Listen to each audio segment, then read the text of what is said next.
When I was 13, I got told that I was gay. Remember leaving school, my back filled with bruises from the beatings I received every single day. And in my mind, as I cried myself to sleep, I couldn't understand why I was treated this way.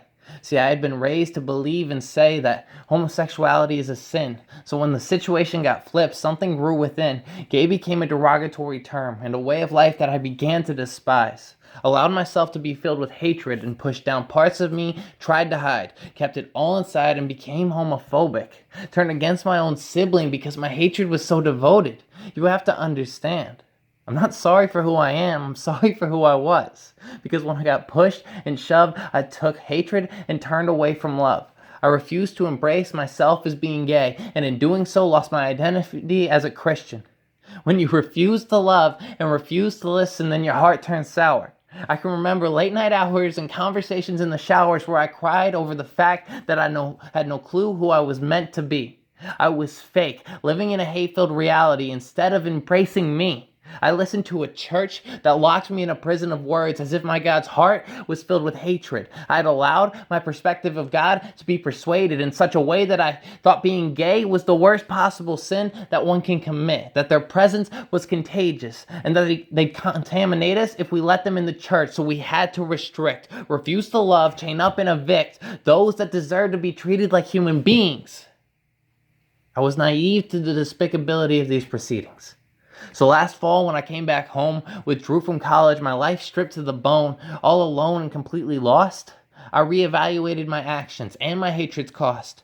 Elias had been the Christian version of Saul, persecuted the LGBTQ+, ground their name into dust, only to turn into Ashley, the gay version of Paul. And now I stay fairly hidden, misgendered on the daily, perks of my parents' black and white disposition. But that's okay. I've made mistakes, but I finally found my place. And despite the hardship and the hate, I stand by my choice. It's the second best decision I've ever made.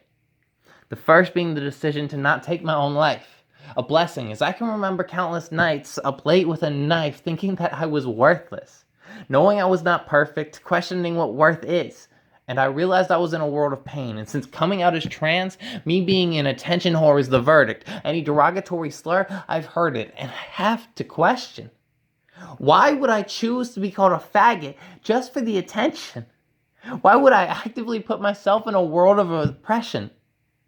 If it was up to me, I'd have never been trans, not add to the depression, but I can't hide myself.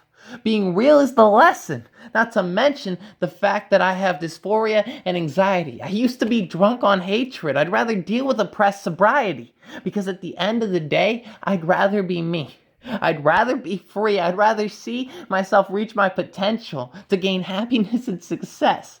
But in order to do that, the real me is not something I can suppress. Can't deal with the stress. So if you want to dissect my personality, criticize my reasoning, and break down my reality into nasty tidbits so you can spread rumors behind my back, then our relationship will be like the end of a movie. Fade to black. See, I am not here so people can look at me and feel proud. I do it so I can be free and loud, so that I can go to pride parades, listen to Haley Kiyoko, and be called Ashley, and know how freedom sounds.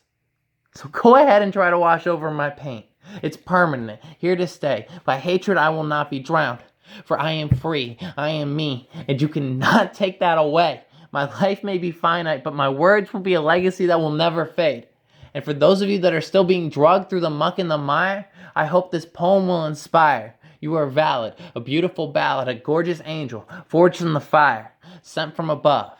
And most importantly, you are loved.